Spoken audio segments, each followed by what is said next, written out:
ఖమ్మం నుంచి చిరంజీవరావు రాస్తున్నారు. హనుమంతుణ్ణి భవిష్యత్ బ్రహ్మ అని ఎందుకంటారు తెలియజేయగలరు అంటూ రాస్తున్నారు.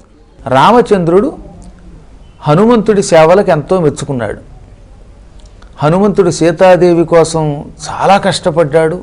హనుమంతుడు శతయోజన విస్తీర్ణ సముద్రాన్ని అవలీలగా లంఘించి గోష్పదీకృత వారాశిం అన్నారంటే సముద్రాన్ని ఆవు అడుగులో ఉన్న నీరంత తేలిగ్గా లంఘించేటంగా. ఒక ఆవు నేల మీద అడుగు పెట్టింది, ఆ అడుగు గుంటలో నీరు దాటడం అంత తేలిక, చంటిపిల్లాడు దాడతాడు.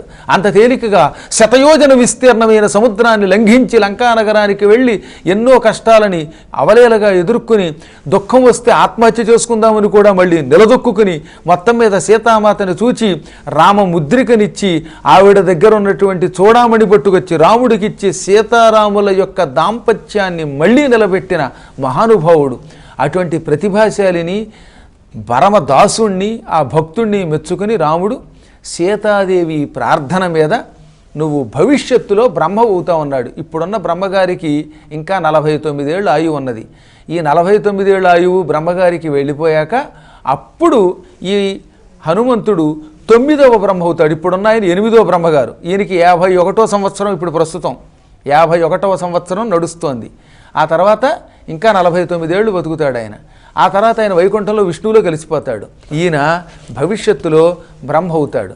ఇంకా 49 ఏళ్ళు మాత్రమే ఆయనకి పదవి రావడానికి కాలం ఉంది. కానీ 49 ఏళ్ళు అంటే మన పదవి కాదు సుమా. బ్రహ్మగారికి 49 ఏళ్ళు అంటే ఏమిటో తెలుసా? బ్రహ్మగారు ఒక ఏడాది వింటే మీకు మతిపోతుంది.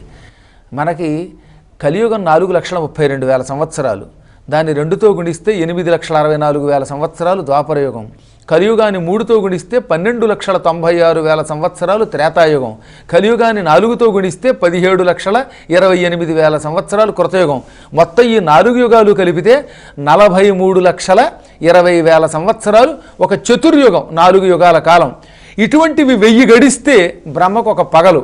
అంటే బ్రహ్మకు ఒక పగలు గడవాలంటే 1000 ఇంటూ 43,20,000 సంవత్సరాలు. మళ్ళీ రాత్రి కూడా అంతే. అంటే బ్రహ్మకు ఒక రోజు గడవాలంటే 2000 ఇంటూ 43,20,000 సంవత్సరాలకి బ్రహ్మకు ఒక రోజు. అలాంటివి బ్రహ్మగారు 360 రోజులు గడిస్తే ఒక ఏడాది. అంటే బ్రహ్మకు ఒక సంవత్సరం గడవాలంటే భూలోకంలో మనకి ఎన్నేళ్ళు గడుస్తాయి? 360 ఇంటూ 2000 ఇంటూ 43,20,000 సంవత్సరాలు. ఇది బ్రహ్మకు ఒక్క ఏడాది. ఇటువంటిది బ్రహ్మగారికి 100 ఏళ్ళు. అంటే బ్రహ్మ ఆయువు 100 ఇంటూ 43,20,000 ఇంటూ 360 ఇంటూ 2000. ఇది ఏ క్యాలిక్యులేటర్ దీని అంత తేలిక కనిపెట్టలేదు. అందులో ఇప్పటికి 51 నడిచాయి. ఇంకో 49 ఏళ్ళు అయ్యాక అప్పుడు హనుమంతుడు బ్రహ్మ అవుతాడు. హనుమంతుడు బ్రహ్మ అయ్యేదాకా మనం ఉంటే ఆయన కళ్ళారా చూడొచ్చు. అప్పుడు కూడా మనం ఏదో జన్మలో ఉంటాం. ఆయనకి దండం పెట్టుకుందాం. ఇంత శక్తి ఆయనకి ఎందుకు వచ్చింది? నవమ బ్రహ్మ అయ్యే యోగం. రాముడికి సీతకి సేవ చేసి ఆనందం కలిగిస్తే, సీతారాములకు ఆనందం కలిగించిన వారికి అంతటి పదవి ఇస్తాడు ఆయన. కాబట్టి సీతారామాభ్య నమః అని ఆ మహాపుణ్య దంపతులకి నమస్కరించుకుందాం.